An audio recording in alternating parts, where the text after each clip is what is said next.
कैसे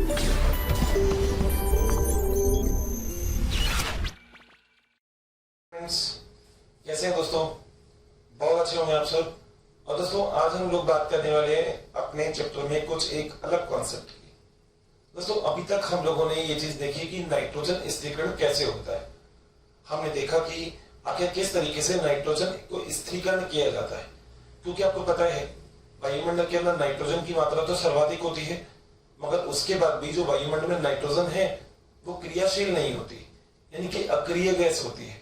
78% होने के बाद भी इस गैस का अक्रिय होना अपने आप में बहुत बड़ी बात कहता है। और दोस्तों हम लोग यहाँ पे ये बात जरूर बोलते हैं कि इस नाइट्रोजन को आप अलग अलग तरीके से यूज कर सकते हो या स्थिरीकरण इसका करवा सकते हो, जिसमें हमने बेसिकली 3 कॉन्सेप्ट तो देखे थे। तो जो पहला पॉइंट था वो पहला पॉइंट तो ये था कि आप वायु के थ्रू यानी कि वायवीय नाइट्रोजन स्थिरीकरण कर सकते हो तड़ित विरजन के द्वारा। एक हम लोगों ने बात की थी औद्योगिक नाइट्रोजन स्थिरीकरण की। दोस्तों दोनों स्थिरीकरण के बाद एक तीसरे प्रकार का स्थिरीकरण का प्रोसेस और आता है, जिस कॉन्सेप्ट को हम बोलते हैं जैविक नाइट्रोजन स्थिरीकरण। तो ये 3 प्रकार के स्थिरीकरण के प्रोसेस हैं। आज हम तीसरे वाले की बात करेंगे और बहुत अच्छे से बात करेंगे। आइए देखते हैं। दोस्तों जो टॉपिक है हमारा, उस टॉपिक का नेम है जैविक नाइट्रोजन स्थिरीकरण। जानते हो जैविक नाइट्रोजन स्थिरीकरण क्या होता है? ऐसा नाइट्रोजन स्थिरीकरण जिसमें सूक्ष्म जीवों की सहायता से नाइट्रोजन को स्थिरीकरण किया जाता है। सूक्ष्म जीव की सहायता से किया जाएगा तो उसे हम क्या बोलेंगे? जैविक नाइट्रोजन स्थिरीकरण। तो दोस्तों पहला पॉइंट जिसका नाम क्या है, ये किसकी सहायता से किया जाएगा? सूक्ष्म जीव या जीवों की सहायता से। बहुत सारे बच्चे क्वेश्चन पूछते हैं कि सर नाइट्रोजन अक्रिय गैस क्या होती है? तो नाइट्रोजन का जनरली फार्मूला होता है N2, और अगर आप इसको देखोगे तो ये N और N के बीच में 3 बॉन्ड्स प्रेजेंट होते हैं। मैक्सिमम भी इतने ही बना सकता है। तो जो जितने अधिकतम बंध बना सकता है, अगर वो पहले से बंध बना के तैयार है तो वो किसी और से बंध नहीं बनाएगा। जैसे सपोज करिए मेरी बात करता हूं, मेरे पास 2 हाथ है तो मैं 2 बंधों से हाथ मिला सकता हूं। That thing is called as a nitrogen. Nitrogen के बीच में 3 बंध है, अधिकतम 3 बंध हो सकते हैं। 3 बंध ये पहले ही बना के रहता है, जिसे हम क्या बोलते हैं? N2 यानी कि नाइट्रोजन। बात सही है? अगली चीज पे चलें। आइए दोस्तों, अगर हम नाइट्रोजन को देखें तो जैविक नाइट्रोजन स्थिरीकरण ज्यादातर जिस फसल में मिलेगा वो लेग्यूमिनेसी कुल के पादप होंगे। तो अगली बात दोस्तों याद रखिएगा, लेग्यूमिनेसी कुल के पादप में जैविक नाइट्रोजन स्थिरीकरण होता है। लेग्यूमिनेसी कुल के पादप जो होते हैं इनमें कौन कौन से आते हैं? आपने जनरली उड़द, ठीक है, मसूर, ये कुछ दालों के नाम सुने होंगे। जैसे आपने सुना है उड़द, मसूर, चना, सोयाबीन, मूंग, ठीक है, या फिर मटर, ठीक है। इन सबको हम ये बोलते हैं कि ये नाइट्रोजन स्थिरीकरण करने के लिए बहुत ही सही होते हैं। यानी कि इन पादप के अंदर नाइट्रोजन स्थिरीकरण बहुत ही आसानी से किया जा सकता है। क्यों किया जा सकता है? क्योंकि दोस्तों इन पादपों में कुछ स्पेशल प्रकार के सूक्ष्म जीव पाए जाते हैं, और जिन सूक्ष्म जीव का एक सबसे अच्छा नाम है राइजोबियम। क्या नाम है? राइजोबियम। दोस्तों राइजोबियम ये नाइट्रोजन स्थिरीकरण का कार्य बहुत ही अच्छे से करता है। तो याद रखना, वातावरण की नाइट्रोजन को सबसे पहले स्थिरीकरण का कार्य जो करेगा उसका नाम क्या होगा? राइजोबियम। राइजोबियम कहाँ पाया जाता है? लेग्यूमिनेसी कुल के पादप। लेग्यूमिनेसी कुल के पादप क्या होते हैं? उड़द, मसूर, चना, सोयाबीन और मूंग, इसे हम बोलते हैं लेग्यूमिनेसी कुल के पादप। बात क्लियर? आगे चलें दोस्तों। नाइट्रोजन जो होता है इसका फार्मूला होता है जनरली N2, इसे लिखते हैं N, बीच में 3 बॉन्ड, फिर N। इसका मतलब नाइट्रोजन अधिकतम 3 बंध बना सकता है, और उसने 3 बंध बना रखे हैं। इसका मतलब वो किसी और से क्रिया नहीं करेगा। जब वो किसी और से क्रिया नहीं करेगा तो इसका मतलब भी आप जानते हो फिर अब तो क्या होने वाला है। जब वो किसी और से क्रिया नहीं करेगा तो इसका मतलब ये हो गया कि वो एक अक्रिय गैस है। तो नाइट्रोजन अक्रिय गैस इसकी वजह से होती है। बात क्लियर? आगे चल सकते हैं। ठीक है, अब देखो दोस्तों होता क्या है पूरे कॉन्सेप्ट में। पूरे कॉन्सेप्ट में अगर चीजों को समझना है आपको तो आप एक बहुत ही छोटा सा डायग्राम ड्रॉ कर सकते हैं। दोस्तों मैंने एक ट्री बना दिया है। अब ऊपर अगर देखा जाए तो एटमॉस्फेयर जो होता है वातावरण, उस वातावरण के अंदर क्या उपस्थित है? नाइट्रोजन। बात सही है? ध्यान दीजिएगा प्लीज। वातावरण के अंदर क्या उपस्थित है? नाइट्रोजन। दोस्तों ये नाइट्रोजन, ये पेड़ अपने जड़ में उपस्थित एक उपस्थित होता है राइजोबियम। मैंने भी बताया राइजोबियम के द्वारा ये इस नाइट्रोजन को किससे बदल देता है? ये बदल देता है अमोनिया में। किसे बदल देता है? अमोनिया में। और इस अभिक्रिया को हम बोलते हैं नाइट्रोजन स्थिरीकरण। क्या बोलते हैं? इसे हम बोलते हैं नाइट्रोजन स्थिरीकरण। दोस्तों नाइट्रोजन स्थिरीकरण को एक और नाम बोला जाता है। इसका एक और नाम है नाइट्रोजन फिक्सेशन। बताओ बात क्लियर है? तो वातावरण की नाइट्रोजन को जब आपने अमोनिया के अंदर कन्वर्ट कर लिया, जिस सूक्ष्मजीव के द्वारा, वो मैंने एग्जांपल आपको दे दिया, जिस सूक्ष्मजीव का नाम क्या है? राइजोबियम। तो राइजोबियम के द्वारा जब आपने वातावरण के नाइट्रोजन को अमोनिया में कन्वर्ट कर लिया, इस प्रोसेस का नाम होता है नाइट्रोजन स्थिरीकरण। ठीक है। अब दोस्तों इस अमोनिया को आगे जाके बदला जाता है नाइट्राइट में, और इस नाइट्राइट को आगे जाके बदला जाता है नाइट्रेट में। नाइट्राइट का मतलब क्या हो गया? और नाइट्रेट का मतलब क्या हो गया? ठीक है। तो वातावरण के नाइट्रोजन को नाइट्राइट में और नाइट्राइट को नाइट्रेट में बदलना, इस प्रोसेस को हम बोलते हैं नाइट्रीकरण। तो यहां पर हम लोग इस पूरे एक कॉन्सेप्ट को लिख सकते हैं, इसे हम क्या बोलते हैं? नाइट्रीकरण। तो नाइट्रीकरण को इंग्लिश में बदलता है नाइट्रिफिकेशन। ठीक है।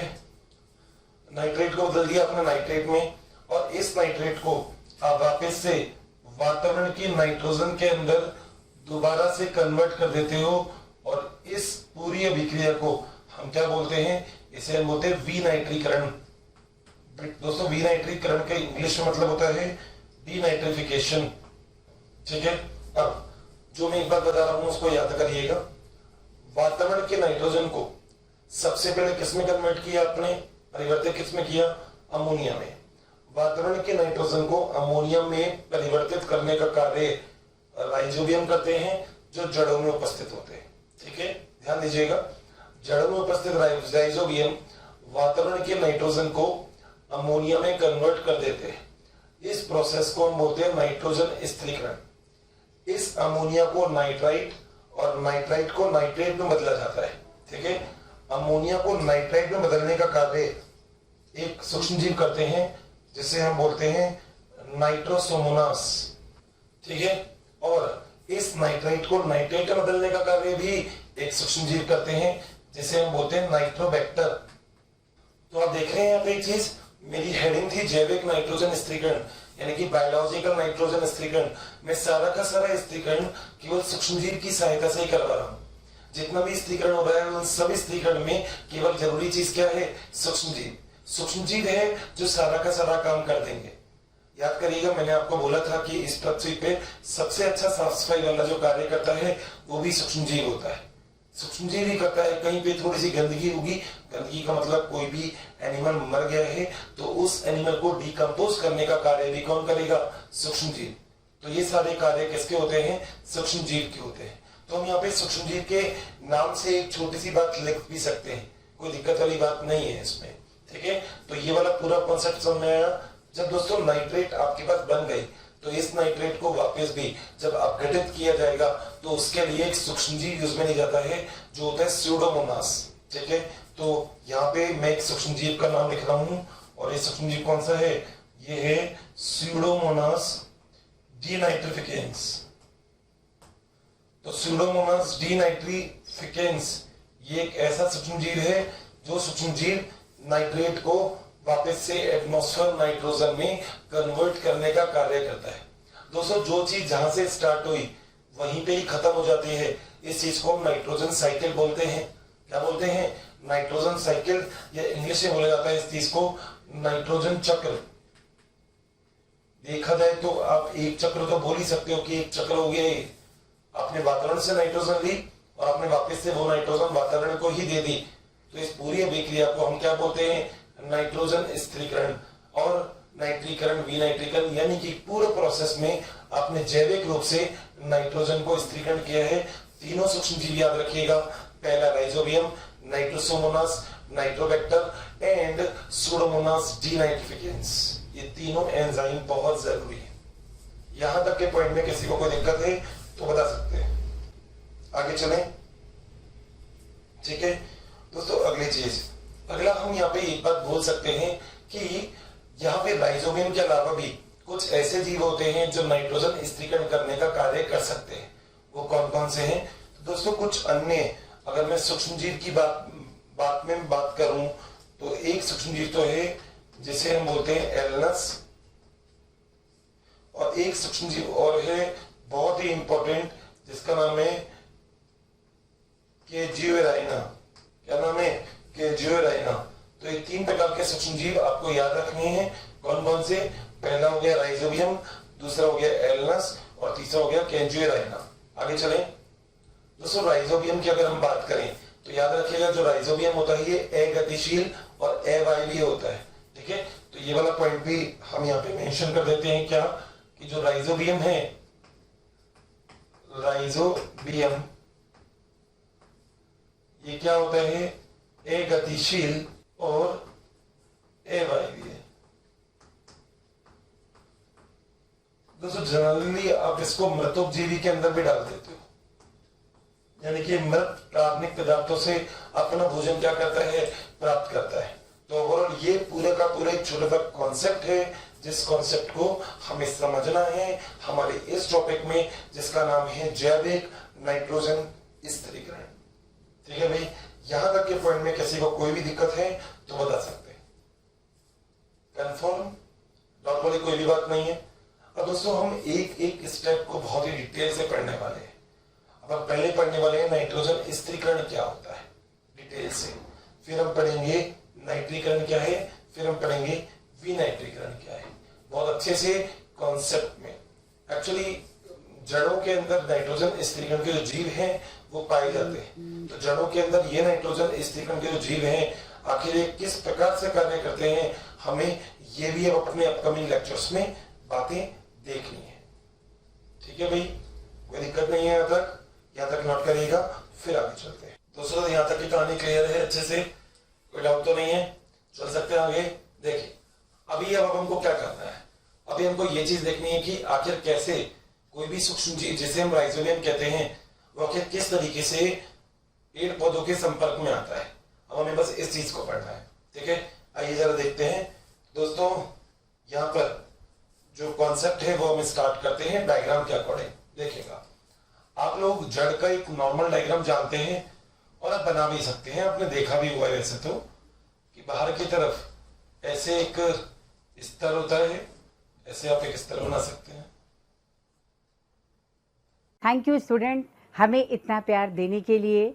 डेली काफ़ी संख्या में स्टूडेंट हमारी वीडियोस को देख रहे हैं और उसका लाभ उठा रहे हैं। बच्चों, आप सभी से मेरी ये रिक्वेस्ट है कि प्लीज़ नीचे दिए गए डिस्क्रिप्शन में दिए गए लिंक को प्रेस करिए और अपना एनरोलमेंट कराइए। बच्चों, इसके साथ ही जिन बच्चों को यहाँ पर डाउट सेशन की भी ज़रूरत है, साथ ही मटेरियल्स की भी ज़रूरत है, वो सभी हमारे प्रीमियम कोर्सेज को भी रजिस्ट्रेशन करवा सकते हैं। ऐसे, ठीक है। और इसके बाद यहाँ पे ये मूल रोम बन सकती है। आपको पता है ना मूल रोम क्या होता है? मूल रोम होता है जो अवशोषण करने का कार्य करे, उसे हम क्या बोलते हैं? मूल रोम। तो दोस्तों, ऐसे आप मूल रोम बना सकते हैं। मैं पहले इसको बिल्कुल स्ट्रेट बना रहा हूं, जो आपको एक ही डायग्राम में मैं दोनों चीजों को अच्छे से समझा सकूं। ये मैंने मूल रोम बना दिए। ठीक है, सो एक बार इनको पॉइंट आउट कर देते हैं क्या क्या चीज है। दोस्तों ऊपर ही जो मैंने लिख रखा है इसे हम क्या बोलते हैं, मूल रोम। यहां पर ये जो है इसे हम क्या बोल सकते हैं, अधिचर्म। ठीक है, एक तो हो गया अधिचर्म और एक क्या हो गया, मूल रोम। अब अधिचर्म के अंदर की तरफ अगर देखें तो बहुत सारी कोशिकाओं का स्तर होता है, हम बना भी सकते हैं यहाँ पे स्तर। तो इस तरीके से मान लीजिए मैंने ऐसे कोशिकाओं का एक स्तर बना दिया, और मान लीजिए मैंने इन कोशिकाओं को क्या बोलते हैं, हम बोलते हैं दोस्तों इन्हें वल्कुट, इंग्लिश में बोलते हैं कॉर्टेक्स। तो या तो कॉर्टेक्स बोलो या वल्कुट बोलो। ये एक जड़ का एक बहुत नॉर्मल सा छोटा सा डायग्राम है। ठीक है, अब दोस्तों जड़ के चारों तरफ क्या उपस्थित होगा, जड़ के चारों तरफ उपस्थित होगा पहली चीज जिसे हम बोलते हैं सॉइल, यानी कि मृदा। तो ये जड़ के चारों तरफ क्या उपस्थित है, मृदा। सही है। और दूसरी चीज दोस्तों मृदा के अलावा यहाँ पर एक चीज और होगी जो उपस्थित होगी, वो क्या, वो है सूक्ष्म जीव जिसे हम बोलते हैं राइजोबियम। अब राइजोबियम और ध्यान दीजिएगा, राइजोबियम और पादप के मध्य एक संबंध होगा जिस संबंध को हम बोलते हैं सहजीविता का संबंध, एंडोसिम्बायोटिक संबंध है। ये कौन सा है दोस्तों, इसे या तो आप बोलते हो सहजीविता, इसको एक नाम और बोला जाता है एंडोसिम्बायोटिक। तो या तो आप इसको एंडोसिम्बायोटिक संबंध या सहजीविता का संबंध बोल सकते हैं। सहजीविता वैसे सिम्बायोटिक होता है, एंडो क्यों बोला, क्योंकि अंदर जाके कर रहा है ये, अंतर्वलन के द्वारा। बताऊंगा अभी कैसे, अभी स्टोरी चलने दो, स्टोरी चलती रहेगी, कॉन्सेप्ट होता रहेगा। देखो अब क्या होता है दोस्तों, होता ये है कि जो लेग्यूमिनेसी कुल के पादप होते हैं, इन पादपों की जो जड़ होती है, इन जड़ों के द्वारा एक निश्चित प्रकार का, अलग प्रकार का कुछ सुगंध या केमिकल सिंथेसाइज होते हैं, संश्लेषित होते हैं। क्या चीज, केमिकल। और इन केमिकल में मतलब आप कहें तो मैं यहां पर लिख सकता हूं क्या, लेग्यूमिनेसी कुल के पादपों की जड़ों के द्वारा, लेग्यूमिनेसी कुल पादपों की जड़ों के द्वारा कुछ कार्बनिकम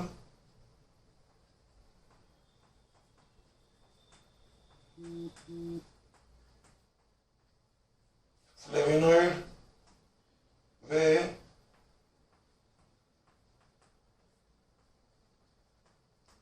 अमीनो अम्ल का संश्लेषण। ठीक है, ये पहला पॉइंट तो आपको याद रखना है। और एक पॉइंट और जो आपको याद रखना है, मैं इसके नीचे मेंशन कर रहा हूं, जीवाणु के द्वारा इससे आकर्षण। तो एक्चुअली क्या होता है, एक बहुत ही बढ़िया चीज बता रहा हूं मैं आपको। होता ये है कि जब मृदा के अंदर राइजोबियम उपस्थित होंगे, सूक्ष्म जीव, तो उन सूक्ष्म जीवों को सबसे पहले तो अट्रैक्ट करवाया जाएगा, यानी कि आकर्षित करवाया जाएगा। आकर्षित करने के लिए जो मूलरोम होते हैं, ये मूलरोम लेग्यूमिनेसी जो कुल के पादप हैं, इसके मूलरोम क्या करेंगे, कुछ संश्लेषण करने का कार्य करेंगे। और संश्लेषण किस चीज का, संश्लेषण होगा कुछ कार्बनिक अम्लों का, कुछ फ्लेवोनॉइड्स का, मतलब कुछ सुगंधित और कुछ अलग तरीके के केमिकल्स। जैसे ये केमिकल्स यहां से बाहर निकलेंगे, ऐसे ही जो सूक्ष्म जीव है जिसे आप राइजोबियम कहते हैं, ये सूक्ष्म जीव इससे आकर्षित होंगे। और आकर्षित होने के बाद ये जो सूक्ष्म जीव है, ये सूक्ष्म जीव मूल के चारों तरफ आके इकट्ठे हो जाएंगे। ये सूक्ष्म जीव, ठीक है, आकर्षण हो गया। आकर्षण करने के लिए ये बात याद रखिएगा, जो सूक्ष्म जीव होते हैं उनके पास एक विशिष्ट प्रकार का प्रोटीन पाया जाता है जो इसे पहचानता है कि सच में कौन सी चीज या कौन सी गंध के द्वारा वो आकर्षित हो रहा है। तो मैं यहाँ पे एक पॉइंट नीचे और मेंशन कर सकता हूं, देखो, सूक्ष्म जीवों की झिल्ली में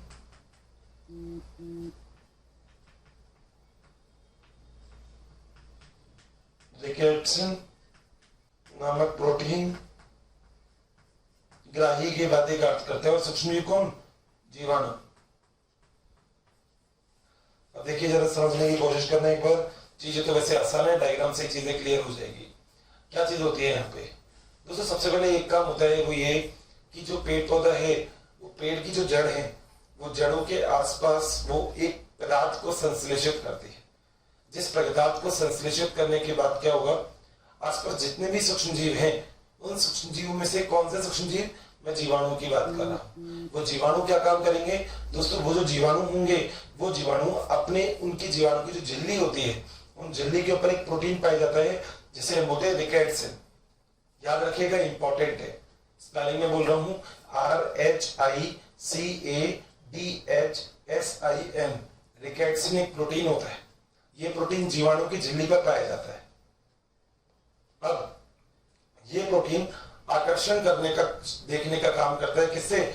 जो यहाँ पे पदार्थ बाहर निकले हैं, ठीक है, फ्लेवोनॉइड्स जो बाहर निकले हैं, उनसे वो जाके क्या हो जाएगा? आकर्षित। आकर्षित होने के बाद अब क्या होगा? आकर्षित होने के बाद ये होगा कि अंतर्वलन की अभिक्रिया के द्वारा, अंतर्वलन का मतलब अंदर लेना, अंतर्वलन की अभिक्रिया के द्वारा जितना भी जो सूक्ष्मजीव हैं, ये सूक्ष्मजीव मूलरों के अंदर प्रविष्ट कर जाएंगे और प्रविष्ट करने के बाद अंदर की तरफ गति करेंगे और एक संक्रमण तंतु का निर्माण करेंगे। अब ये क्या चीज आ गई? संक्रमण तंतु। अगले वाले डायग्राम में वो भी देख लेते हैं। देखो कैसे बनाएंगे अपन, वही जड़ का एक डायग्राम बना देंगे वापिस। ऊपर वाला तो मैं से बना रहा हूं जड़, और नीचे वाली जड़ को ध्यान से देखिएगा। नीचे वाली जो जड़ होगी ना, वो थोड़ी सी मुड़ी हुई होगी आगे से। देख रहे हैं आप? मैं बताता हूँ ये क्यों है। इसे हम बोलते हैं हुक, मुड़ जाएगी और अंदर जितने भी सूक्ष्मजीव हैं, वो सूक्ष्मजीव जो भी आपने रखे थे, वो सारे सूक्ष्मजीव आसपास तो हैं और इसके अंदर इस तरीके से ऐसे अंदर जाने लगेंगे और अंदर आपने यहाँ पे ये बलकुट की कोशिकाएं बना रखी है, ठीक है भाई। और इस तंतु को, यानी कि ये जीवाणु की लाइन है, इसे हम बोलते हैं संक्रमण तंतु। क्या कहते हैं? संक्रमण तंतु। बात समझ में आई? दोबारा से बोल रहा हूं, ध्यान से सुनिएगा दोस्तों। होता क्या है, जितने भी सूक्ष्मजीव अब आकर्षित हुए हैं, वो सूक्ष्मजीव अंदर जाने की कोशिश करेंगे। अंदर जाने के लिए अंतर्वलन की अभिक्रिया होती है। अंतर्वलन के द्वारा ये कहाँ जाएंगे? अंदर। और किसका निर्माण करेंगे?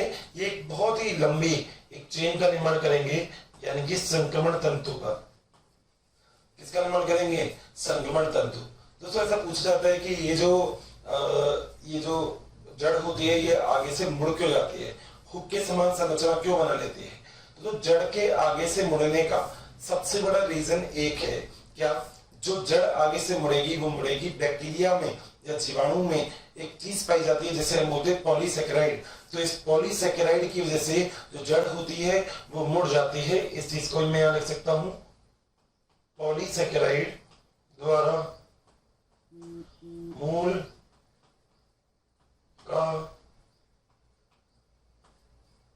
कुंडलन। जो पॉलीसेकेराइड है, इसके द्वारा क्या होगा? जो मूल होगी वो थोड़ी सी कुंडलित अवस्था में हो जाएगी, आप देख सकते हैं। अब धीरे धीरे ये जो आपने यहाँ पे जो बनाया है संक्रमण तंतु, ये संक्रमण तंतु आगे जाके कहां पे चला जाएगा? वलकुट की कोशिकाओं में क्या करेगा? प्रवेश। तो दोस्तों आगे लिख देता हूं, संक्रमण तंतु का वलकुट की कोशिका में क्या होगा? प्रवेश, यानी कि बैक्टीरिया यानी कि जीवाणु का प्रवेश हो गया। अब जो जीवाणु है, संक्रमण तंतु का मतलब याद रखिएगा, मैं यहाँ पे भी जीवाणु की बात कर रहा हूं।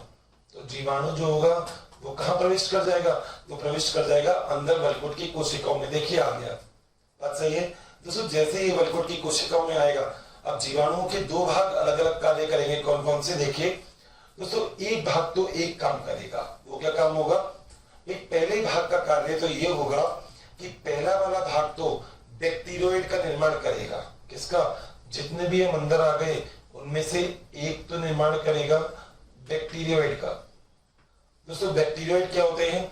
बैक्टीरिया कोशिका विभाजन की दर को प्रेरित करते हैं, प्रेरित करेंगे। और जैसे ही आपने कोशिका विभाजन की दर को प्रेरित कर दिया, कोशिका के गुच्छे बन जाएंगे, कोशिका लगातार विभक्त होती रहेगी और यहाँ पर दोस्तों ग्रंथिका का निर्माण हो जाएगा। तो जीवाणु में एक प्रकार के जीवाणु ने तो ये काम कर दिया, जैसे हमने बैक्टीरियोइड बोला, क्या काम कर दिया बैक्टीरियोइड ने ये काम कर दिया कि कोशिका विभाजन की दर को प्रेरित किया और वल्कुट के कोई भी एक कोशिका में वहां पे विभाजन कर करके दोस्तों नोड्यूल का फॉर्मेशन कर दिया। नोड्यूल मतलब पता है क्या समझते हैं? देखिए मैं डायग्राम बना देता हूं आपको नोड्यूल का। कुछ इस प्रकार का नोड्यूल या ग्रंथिका का निर्माण कर दिया, मान लीजिए कुछ इस प्रकार का, ठीक है। तो इसे हम बोलते हैं ग्रंथिका। तो अंदर वल्कुट की कोशिका इस प्रकार से ग्रंथिका का निर्माण हो जाएगा, ग्रंथिका। दोस्तों इस ग्रंथिका को जब काटा जाता है, यानी कि जब कभी भी आप जड़ में जहां पे भी ग्रंथिका होती है ना, मान लो जैसे ये जड़ है, ठीक है, ऐसे फूली हुई है, और आप इस जगह से इसको काटेंगे तो अंदर ये पिंक कलर का दिखेगा। पिंक कलर का क्यों दिखेगा? गुलाबी कलर का इसलिए दिखता है क्योंकि यहाँ पे उपस्थित होता है लैग हीमोग्लोबिन। तो ग्रंथिका में लैग हीमोग्लोबिन क्या होगा? उपस्थित होगा। बात सही है? ये लैग हीमोग्लोबिन यहाँ पे क्या होता है? उपस्थित होता है। ये लैग हीमोग्लोबिन क्या काम करेगा भाई? आपके शरीर में हीमोग्लोबिन क्या काम करता है? आपके शरीर में हीमोग्लोबिन का रोल एक होता है कि आपके शरीर में हीमोग्लोबिन ऑक्सीजन को एक स्तर से दूसरे स्तर पे लेके जाता है, ठीक है। मगर अगर आपने ध्यान दिया हो तो मैंने आपको लिखवाया था कि जो राइजोबियम होते हैं ये अवायवीय होते हैं, यानी कि ऑक्सीजन की उपस्थिति में कार्य नहीं करेंगे। इनको तो ऑक्सीजन की अनुपस्थिति चाहिए। इनके अंदर एक एंजाइम होता है जिसका नाम होता है नाइट्रोजनेज। राइजोबियम एक एंजाइम के द्वारा ही नाइट्रोजन को स्थिरीकरण कर पाता है, जिस एंजाइम का नाम क्या होता है? नाइट्रोजनेज। और दोस्तों याद रखिएगा, ये जो नाइट्रोजनेज होता है ये ऑक्सीजन की अनुपस्थिति में ही कार्य करेगा, ठीक है भाई। तो आपने क्या कर दिया? नोड्यूल का फॉर्मेशन कर दिया। अगर आप नोड्यूल को काटेंगे तो अंदर नोड्यूल के अंदर आपको किस कलर का मिलेगा? पिंक कलर का। क्यों मिलेगा? क्योंकि इसके अंदर क्या उपस्थित है? Lag haemoglobin. हीमोग्लोबिन का कलर लाल होता है, लैग हीमोग्लोबिन का कलर क्या होता है? पिंक। लैग हीमोग्लोबिन एक अपमार्जक की भांति कार्य करता है। किसकी भांति?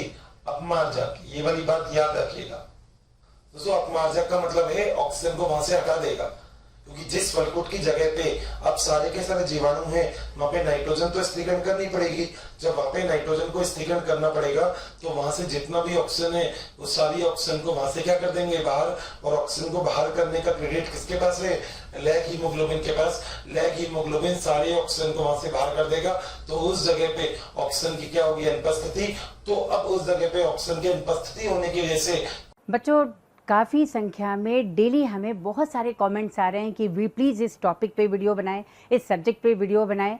तो आप सभी से मेरी रिक्वेस्ट है कि प्लीज़ हमारे यूट्यूब चैनल को सब्सक्राइब करें और उसमें दिए गए बेल आइकन को प्रेस करें ताकि टाइम टू टाइम आपको नोटिफिकेशन मिलता रहे। बच्चों हम ऐसा इसलिए कह रहे हैं कि बहुत सारे बच्चे उसी टॉपिक की रिक्वेस्ट करते हैं जो ऑलरेडी हमारे चैनल्स पे दिए हुए हैं। तो आप सभी से रिक्वेस्ट है कि आप सभी जो है उस चैनल पे जा करके उन सारे वीडियोस का लाभ जरूर उठाएं। कौन सा एंजाइम सक्रिय हो जाएगा? नाइट्रोजनेज। और यही नाइट्रोजनेज एंजाइम क्या कार्य करता है? यही नाइट्रोजनेज एंजाइम होता है जो नाइट्रोजन के स्थिरीकरण का कार्य करेगा, अमोनिया को बनाने का कार्य करता है। कैसे करता है मैं भी बताऊंगा वो भी, मगर यहाँ तक की बात में आपको ये बात समझ में आ गई होगी कि एक सूक्ष्मजीव की सहायता से किस तरीके से अपने लिए जगह बनाई जाती है। भाई पूरे पेड़ पौधे को अवायवीय करना तो मुश्किल है और करा भी नहीं जाएगा, क्योंकि पेड़ मरी जाएगा अवायवीय करने के लिए। इसलिए क्या करता है राइजोबियम? किसी पर्टिकुलर वल्कुट की जगह पे जाएगा और उसी को ही केवल अवायवीय कर देगा, बाकी किसी और को नहीं। तो किसी पर्टिकुलर जगह पे जाके उसको अवायवीय करने का जो क्रेडिट है वो क्रेडिट ही किसके पास है? राइजोबियम के पास। सो ये पूरा कॉन्सेप्ट है जिसको हम लोग नाइट्रोजन स्थिरीकरण के अंदर पढ़ते हैं। अब कहीं तो मैं एक बार छोटा सा रिवाइज कर लूंगा, प्लीज स्टोरी लाइन से मेरी बात को ध्यान से सुनना। दोस्तों एक बात मैं आपको यहाँ पे मेरे रिवीजन से पहले एक बात और बताना चाहूंगा। क्या यहाँ पर मैंने आपको लिखवाया कि एक तो होता है बैक्टीरियोइड्स, ठीक है, दूसरा क्या होता है? दूसरा होता है ना सेकंड बी, वो होता है नाइट्रोजन स्थिरीकरण जीवाणु, यानी कि एक ऐसे जीवाणु जो नाइट्रोजन को क्या करेंगे? स्थिरीकरण। और एक बात मैं आज आपको और बताता हूं, एक्चुअली क्या होता है कि जब या जिस कंडीशन में जीवाणु वल्कुट की कोशिकाओं तक पहुंच गया, तो जो जीवाणु होता है जिसे हम बैक्टीरिया कहते हैं, ठीक है, तो बैक्टीरिया एक हार्मोन को संश्लेषित करता है जिसे हम बोलते हैं साइटोकाइनिन। तो याद रखिएगा कि जो जीवाणु है उसके द्वारा एक हार्मोन संश्लेषित होगा, इसका नाम क्या है, साइटोकाइनिन। ऐसे ही जो पेड़ है उसकी कोशिकाओं के द्वारा एक हार्मोन संश्लेषित होगा जिसका नाम क्या है, ऑक्सिन। और ये दोनों ही हार्मोन कोशिका की वृद्धि को प्रेरित करते हैं। नीचे ये चीज मेंशन कर लेना, ऑक्सिन और साइटोकाइनिन ये दो हार्मोन हैं जो दोनों हार्मोन कोशिका की वृद्धि को क्या करेंगे, प्रेरित करेंगे। ठीक है, ये वाले पॉइंट में आई डोंट थिंक सो कि आप में से किसी भी बच्चे को कोई भी डाउट होगा। अब जरा हम लोग एक बहुत अच्छे से तरीके से इस चीज को कंप्लीट करते हैं। दोस्तों मैंने अभी आपसे क्या बात बोली कि आपको सबसे पहले नाइट्रोजन को स्थिरीकरण करना है, यानी कि आपको नाइट्रोजन को स्थिरीकरण करने का मतलब है फिक्स करना है। और जिस प्रकार के नाइट्रोजन स्थिरीकरण के बारे में हम बात कर रहे हैं उसका नाम है जैविक नाइट्रोजन स्थिरीकरण। जैविक नाइट्रोजन स्थिरीकरण में राइजोबियम बहुत जरूरी है। कॉपी और पेन साइड में मेरी बात सुनिएगा। जैविक नाइट्रोजन स्थिरीकरण में राइजोबियम बहुत जरूरी है क्योंकि यह एक सहजीविता का संबंध बनाता है जड़ों के साथ। ठीक है, राइजोबियम क्या काम करेगा, मृदा के अंदर उपस्थित होता है बिल्कुल फ्री फॉर्म में, कोई दिक्कत नहीं। अब जो मूल होगी लेग्यूमिनेसी कुल के पादपों की या ऐसे पादपों की जो पादप संश्लेषण करने का कार्य करेंगे या फिर नाइट्रोजन को स्थिरीकरण करने का कार्य करेंगे, ऐसे पादप में लेग्यूमिनेसी कुल के पादप एक काम करते हैं क्या, वो अपने अंदर से कुछ फ्लेवोनॉइड्स, ऑर्गेनिक एसिड्स और अमीनो अम्लों का संश्लेषण करके वहां पे छोड़ देते हैं। छोड़ने के बाद जो जीवाणु है उस जीवाणु के पास एक चीज पाई जाती है जिसे हम क्या बोलते हैं, रिकेट्सन। रिकेट्सन एक प्रोटीन है।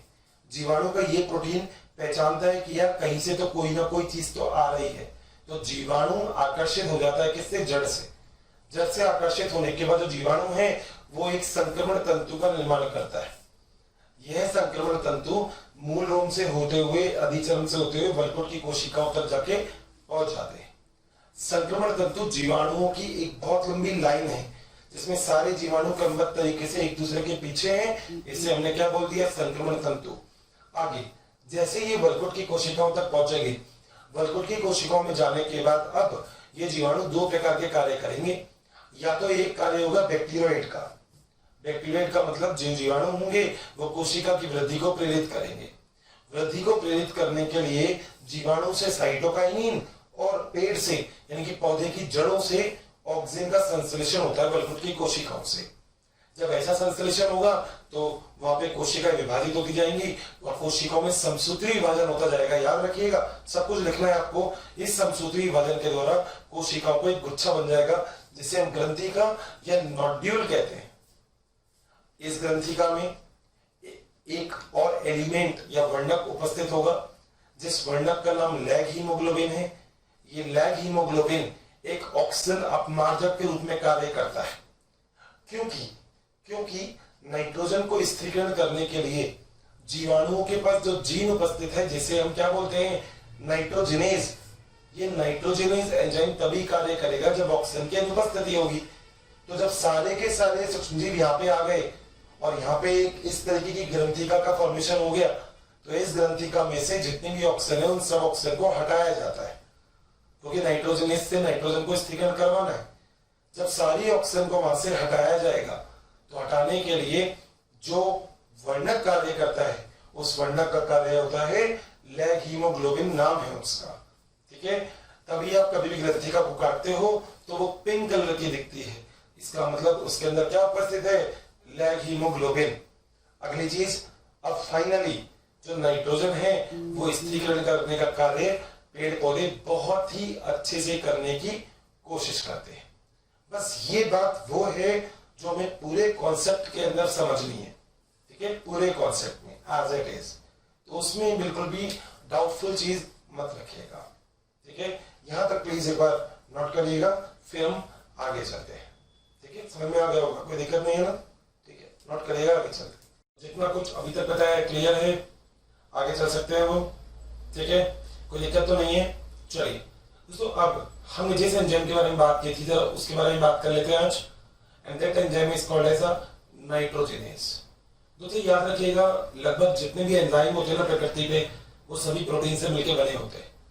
अगर आपसे कभी कोई ऐसा पूछे कि ऐसा एंजाइम जो प्रोटीन से मिलकर नहीं बना हो कोई है, तो एक ही है जिसका नाम है राइबोजाइम, RIBOZYME। राइबोजाइम एक ऐसा एंजाइम है जो प्रोटीन से मिलकर नहीं बना, RNA से बना है। बाकी जितने भी एंजाइम होते हैं इस पृथ्वी के ऊपर सारे के सारे प्रोटीन से मिलकर बने होते हैं। इतनी बात में किसी को कोई दिक्कत नहीं है। और दोस्तों आगे वाली बात भी हमारे लिए बहुत जरूरी है, वो ये कि आखिर ये नाइट्रोजनेज एंजाइम किस तरीके से वर्क करता है। ये बात तो हमको पता है कि ऑक्सीजन की अनुपस्थिति में वर्क करेगा, और उसकी जैसे लैग हीमोग्लोबिन ने इसके आसपास सारी तरफ से ऑक्सीजन को हटा दिया था। बात सही है, ऑक्सीजन अपमार्जक, बिल्कुल। अब जो नाइट्रोजनेज एंजाइम जनरली होता कैसा है पहले वो देख लेते हैं। नॉर्मल स्ट्रक्चर में आप कैसे भी बना सकते हैं, मैं भी एक नॉर्मल स्ट्रक्चर बना रहा हूं। तो मान लीजिए this is the nitrogenase enzyme, ये एक नाइट्रोजनेज एंजाइम है। ध्यान दीजिएगा प्लीज, थोड़ी देर के लिए नोट मत करिए, यहाँ पे देखिएगा दोस्तों। इस एंजाइम को हम बोलते हैं कौन सा एंजाइम, नाइट्रोजनेज, ठीक है। इस एंजाइम में दो चीज इंपॉर्टेंट है। दो चीज क्या इंपॉर्टेंट है कि इस एंजाइम के ये दो सक्रिय स्थल होते हैं, ये बात आपको याद रखनी है। ये एंजाइम के दो क्या होते हैं, सक्रिय स्थल। तो सक्रिय स्थल क्या होता है, अगर मैं आज आपसे इस मार्कर के बारे में बात करूं तो पूरा मार्कर है, मगर ये इसका सक्रिय स्थल है, वो स्थल जहां से कार्य किया जाए। एंजाइम तो पूरा ही है, मगर कोई भी एंजाइम जो होती है ना, वो क्या करती है, उत्पाद बनाती है। यानी कि एंजाइम क्रियाधार से क्रिया करती है और फिर उत्पाद बनाती है। जैसे मान लीजिए आप लोगों ने देखा होगा कि अलग अलग प्रकार की प्रक्रियाएं होती हैं, जिस प्रक्रियाओं में एंजाइमों के द्वारा उत्पाद को बनाया जाता है। जैसे किण्वन भी एक अभिक्रिया है जिसके अंदर बहुत सारे एंजाइम यही काम करते हैं कि जो क्रियाधार होता है, जो कच्चा माल है, उससे आप क्या बना रहे हैं, उत्पाद। तो नाइट्रोजनेज एंजाइम के अंदर दो क्या प्रेजेंट होते हैं, सक्रिय स्थल। अब दोस्तों ये दो सक्रिय स्थल क्या होंगे, ये सक्रिय स्थल वो स्थल होंगे जिन स्थल से कोई भी क्रियाधार जाके क्रिया करेगा। ज्यादा दिमाग पे जोर नहीं देने का, ध्यान से यहाँ पे देखने का। दोस्तों सबसे पहले सक्रिय स्थल जो होता है, इस सक्रिय स्थल से एक काम होता है क्या, यहां पे नाइट्रोजन जाके जुड़ता है क्रियाधार की तरह, ठीक है। तो मैं लिखता हूं नाइट्रोजन का क्रियाधार की तरह सक्रिय स्थल पर जुड़ना, ठीक है। अब कैसे होगा ये काम, दोस्तों आपने अभी एक डायग्राम तो नो डाउट बनाया ही था, जिसको आपने ऐसे बनाया था और इसमें ऐसे दो बनाए थे, ठीक है। अब आपको इसके अंदर क्या जोड़ना है, नाइट्रोजन जोड़ दीजिए ना, कहां दिक्कत आ रही है। मान लीजिए ये एक नाइट्रोजन, ये दूसरा नाइट्रोजन, सही है। और दोनों नाइट्रोजन के बीच में बंध कितने होते हैं, 3 बंध, ये बंध बना दिए, ठीक है। तो यहां पर एक काम हो गया क्या, यहां पर एंजाइम क्रियाधार का एक संकुल, एक जटिल बन चुका है। तो मैं यहां पर लिख सकता हूं एंजाइम क्रियाधार जटिल। याद रखिएगा ये जो है ये है क्रियाधार, ये है एंजाइम, सही है। तो ये नाइट्रोजनेज क्या हो गया, ये तो हो गया एंजाइम। और सक्रिय स्थल क्या होता है, ऐसा स्थल जहां से क्रियाधार जाके जुड़ गया। अब दोस्तों अगली प्रक्रिया में होने क्या वाला है कि यहां पर 2H+ आयन, 2 जो H+ आयन है ये जाके ऐड होंगे। और ऐड होने का मतलब है, देखो कुछ इस टाइप से ऐड हो सकते हैं, क्या बताइएगा। ये मैंने बना दिया, ठीक है। और क्या ऐड कर रखे थे इन पे, नाइट्रोजन, एक नाइट्रोजन ये और एक नाइट्रोजन ये अपने नाइट्रोजन कर दिए। बीच में कितने बनते, 3, वो बाद में बनाएंगे। पहले आपने क्या जोड़ दिया, 2 हाइड्रोजन जोड़ दिए। तो मैं यहाँ पे इसको मेंशन कर रहा हूँ +2H, 2 हाइड्रोजन। दोस्तों एक हाइड्रोजन तो जाके जुड़ेगा यहाँ पे और एक हाइड्रोजन जाके जुड़ेगा यहाँ पे। अब देखा जाए तो इसके नाइट्रोजन के बीच में कितने बंध थे बताइए, तीन थे, तीन बंद में से एक एक बंद तो हाइड्रोजन से बन गया, तो पहले जो तीन बंद थे अब एक एक बंद इनका हाइड्रोजन से बन गया, तो बीच में कितने बंद बच गए? दो बंद। तो यहाँ पे क्या बच गया? एक और एक, दो बंद। सही है दोस्तों। यहाँ पे जैसे हाइड्रोजन जुड़ता है अभिक्रिया कौन सी होती है? अपचयन। अपचयन का मतलब होता है रिडक्शन। आपको बता रहा हूँ कि नाइट्रोजनस एंजाइम कैसे अमोनिया का निर्माण करता है वो देखिएगा। अमोनिया का फार्मूला होता है NH3, ठीक है। बनाने की कोशिश करते हैं वापस से। आइए इसको फिर वापस से लेके चलते हैं। देखिए ऐसे ले गए, ये आ गया, नाइट्रोजन आ गया, एक हाइड्रोजन पहले से जुड़ा हुआ था, एक हाइड्रोजन पहले से जुड़ा हुआ था, और बीच में कितने बंद थे? दो बंद थे। बस ये समझाने के लिए। देखिए अब आपने क्या काम किया, आपने यहाँ पे 2H+ दोबारा जोड़ दिए, यानी कि एक बार वापस से आपने क्या कर दिया यहाँ पे? अपचयन। अपचयन करते ही यहाँ पर एक काम होगा, एक एक हाइड्रोजन तो जुड़ जाएगा। एक हाइड्रोजन जुड़ गया यहाँ पर, एक हाइड्रोजन जुड़ गया यहाँ पर, मगर बीच में से एक जो ये बंद है, ये बंद यहाँ से हट जाएगा। सही है, दूसरी बार अपचयन हुआ। अगली अभिक्रिया को इसको वापस से आगे लेके चलेंगे। अभिक्रिया कैसी होगी? ये रही, ये रही, ठीक है, ठीक। क्या लगा रखा था इसमें? Nitrogen, nitrogen. फिर वापस से अपने क्या किया, यहाँ पे अपचयन किया, 2H जो है इससे क्या किया आपने? वापस अपचयन। अपचयन करने का मतलब एक हाइड्रोजन, एक हाइड्रोजन, एक हाइड्रोजन, हाइड्रोजन, हाइड्रोजन और हाइड्रोजन। बच्चों अगर आपको हमारे वीडियोस पसंद आए हैं तो इसे लाइक शेयर करना ना भूलें ताकि ये वीडियो सभी ज़रूरतमंद बच्चों तक पहुंच सके। बच्चों आपके इतने अपार स्नेह के कारण हमारी पूरी मोशन टीम इतनी ज़्यादा मोटिवेटेड है और बेस्ट कंटेंट आपको उपलब्ध कराने के लिए हम सभी तत्पर हैं। ठीक है, अब इनके बीच में क्या कोई बंद बचेगा? नहीं, क्योंकि नाइट्रोजन अधिकतम कितने बंद बना सकता था? 3। इसने देखो 3 बंद बना लिए इस नाइट्रोजन ने, 1 2 3, इसने भी 3 बना लिए, 1 2 3। जैसे ही ये बनेगा अमोनिया, देखो बन गया NH3, तो इस अमोनिया को यहां से हटा दिया जाएगा। तो अगली अभिक्रिया में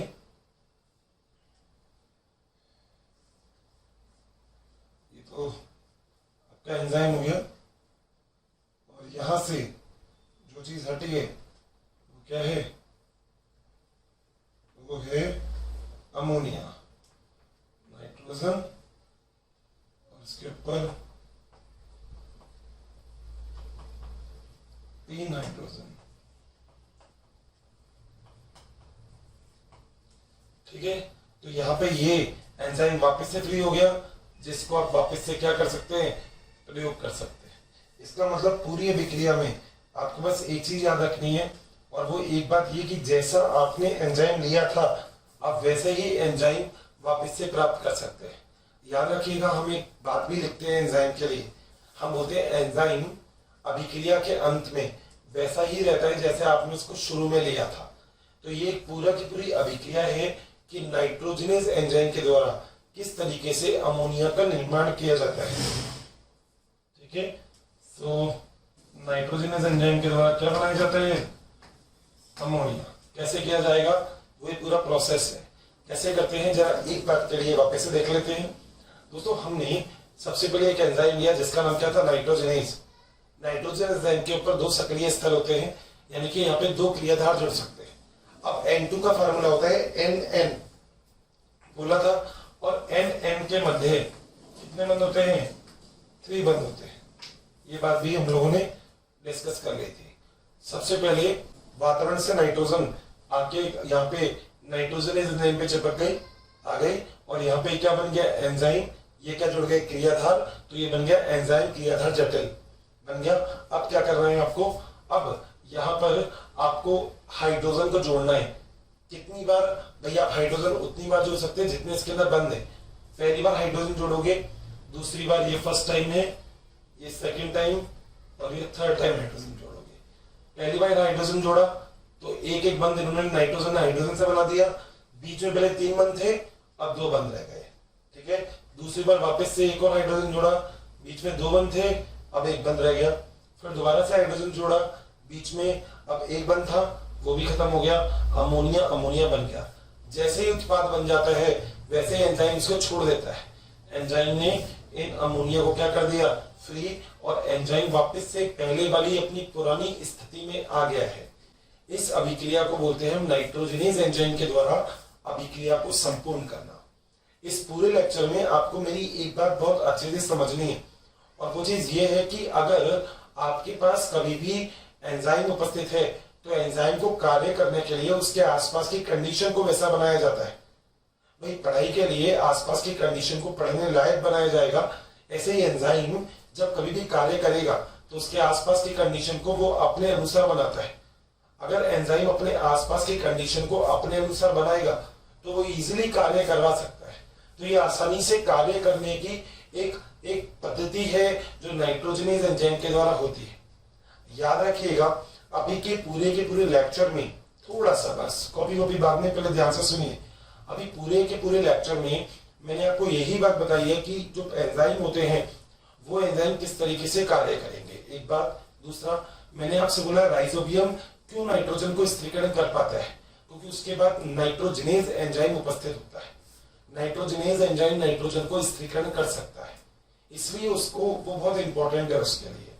ठीक है, उस जगह पे नाइट्रोजनेज एंजाइम के कार्य करने के लिए ऑक्सीजन नहीं होनी चाहिए, इसलिए लैग हीमोग्लोबिन होता है उसके पास। तो लैग हीमोग्लोबिन वल्कुट की कोशिकाओं से ऑक्सीजन को हटा देता है। बात सही, जब ऑक्सीजन हट जाएगा तो नाइट्रोजनेज एंजाइम अब आसानी से कार्य कर सकता है।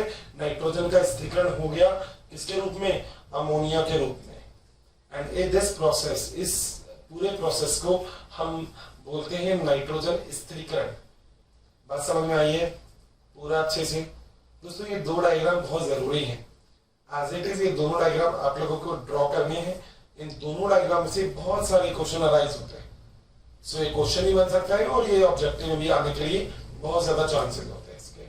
ठीक है भाई, तो इसको फटाफट से नोट करिएगा। तो दोस्तों अभी हमने पढ़ा नाइट्रोजनेज एंजाइम आखिर किस तरीके से स्थिरीकरण करने का कार्य करता है। बहुत अच्छे से हम लोग ये वाली चीज समझ चुके हैं। अब हमें यहाँ पे ये वाली बात क्लियर करनी है कि जो नाइट्रोजनेज एंजाइम है वो जब स्थिरीकरण कर सकता है तो क्या इसका कोई समीकरण उपस्थित है, क्या कोई इक्वेशन के द्वारा हम इस चीज को दर्शा सकते हैं? बिल्कुल दिखा सकते हैं। और वो कैसे देखिएगा दोस्तों, एक नाइट्रोजन और दूसरी नाइट्रोजन के मध्य कितने बंद होते हैं, 3 बंद।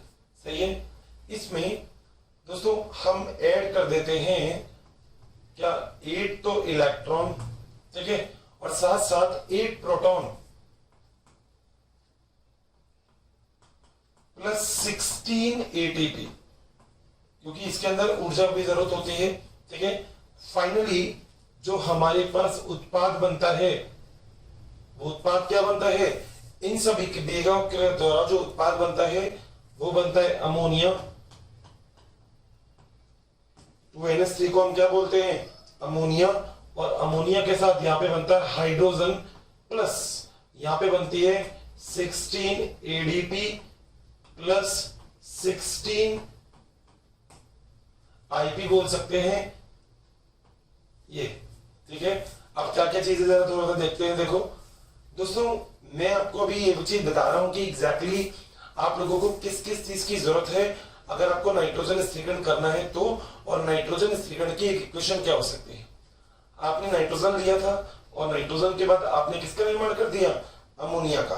आपको पता है एटीपी से जब आप एडीपी बनाओगे मतलब आपने ऊर्जा को यूज किया, और जितनी ऊर्जा को यूज करने के बाद फॉस्फेट निकलेंगे वो 16 फॉस्फेट निकल गए यहाँ पे, वो तो आपको पता ही है। क्योंकि आप लोग यही करते हो कि ATP is equal to ADP plus 1 phosphate. ठीक है, क्योंकि एटीपी के अंदर कितने फॉस्फेट होते हैं, 3, और एडीपी के अंदर कितने फॉस्फेट होते हैं, 2। बस इतनी सी चीज आपको याद रखनी है। अब दोस्तों हम ये बात बोलते हैं कि आखिर किन किन चीजों की आवश्यकता होती है, तो मैं यहाँ पे टोटल टेबल बना देता हूं। आवश्यकता यानी कि नाइट्रोजन स्थिरीकरण के लिए आखिर किस चीज की रिक्वायरमेंट है। दोस्तों पहली जिस चीज की रिक्वायरमेंट है वो तो एंजाइम है, जिस एंजाइम का नाम क्या है, नाइट्रोजनेज। पहली जो रिक्वायरमेंट है वो तो किसकी है, नाइट्रोजिनेज एंजाइम की। ठीक है दोस्तों, दूसरी रिक्वायरमेंट है ऑक्सीजन के नियमन करने की। तीसरी रिक्वायरमेंट है हाइड्रोजन और इलेक्ट्रॉन स्रोत की। चौथी रिक्वायरमेंट है एटीपी स्रोत की। और पांचवी रिक्वायरमेंट है फिफ्थ, द लास्ट वन, जिसे हम बोलते हैं जीन की। यानी कि अगर कभी आपसे यह पूछा जाए कि नाइट्रोजन को स्थिरीकरण करने के लिए एग्जैक्टली किस किस चीजों की आवश्यकता होती है, तो ये सारी वो चीजें हैं जिनकी आवश्यकता है। दोस्तों कौन कौन से दो जीन होते हैं, याद रखिएगा 2 प्रकार के जीन हम लिखते हैं, जिनमें एक जीन का नाम होता है निफ जीन और एक का नाम होता है नोड जीन। ठीक है दोस्तों, इंग्लिश में पहले बता देता हूं, हिंदी में रूपांतरण आप कर सकते हैं। निफ का मतलब होता है नाइट्रोजन फिक्सेशन जीन या नाइट्रोजन स्थिरीकरण जीन। तो ये तो हो गया नाइट्रोजन स्थिरीकरण जीन। दूसरा है नोड जीन, जिसका इंग्लिश में नाम है नोड्यूल फॉर्मेशन जीन और हिंदी में नाम है ग्रंथि का निर्माण जीन। ग्रंथि का निर्माण जीन याद रखिएगा। ये तो दो तो क्या पाए जाते हैं, जीन पाए जाते हैं, जो बहुत जरूरी है। अगली चीज यहाँ पे उपस्थित है नाइट्रोजनेज। दोस्तों नाइट्रोजनेज एक ऐसा एंजाइम है जो मिलता है केवल प्रोकैरियोट में। तो पहला पॉइंट तो इंपॉर्टेंट है, याद रखिएगा इसको, केवल प्रोकैरियोटिक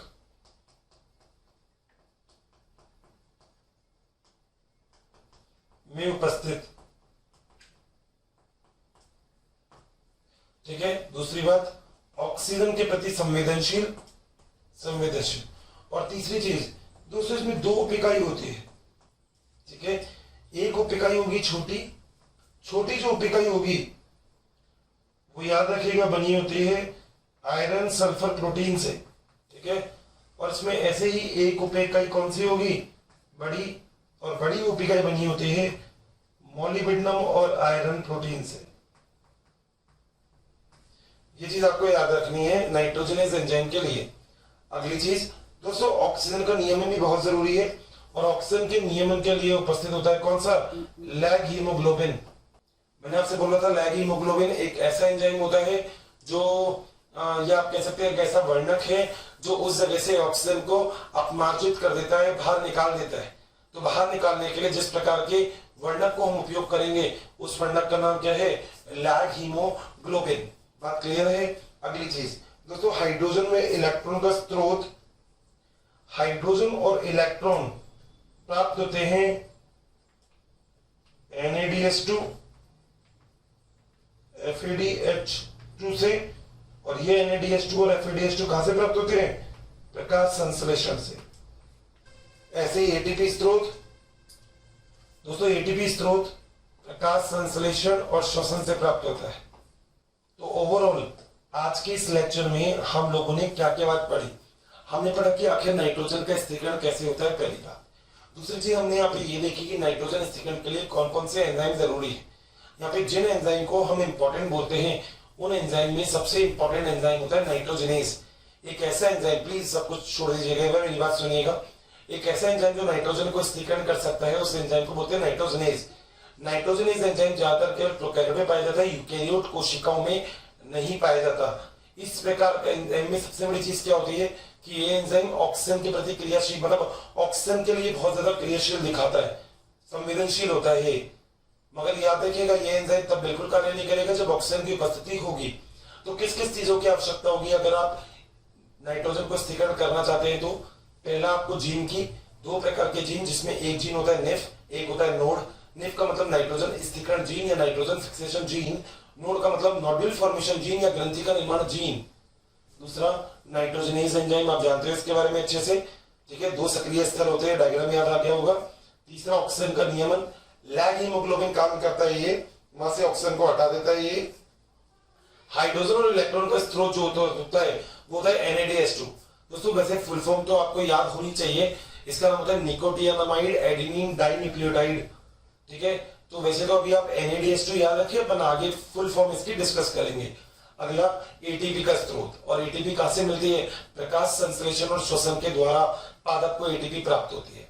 तो ओवरऑल ये बात आप बहुत अच्छे से समझे कि हम लोगों ने अभी तक जो टॉपिक डिस्कस किया उस टॉपिक का बेसिक मोटिव ये था कि हमने जितना भी नाइट्रोजन को स्थिरीकरण करना था हम वो सूक्ष्मजीवों की सहायता से नाइट्रोजन को स्थिरीकरण करवा पाए।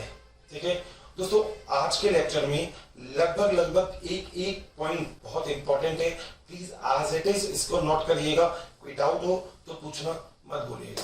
ठीक है बच्चों, अगर आपको मेरी वीडियोस पसंद आई है तो बाकी के कंटेंट के लिए इस नंबर पे कॉल करें 180021217999।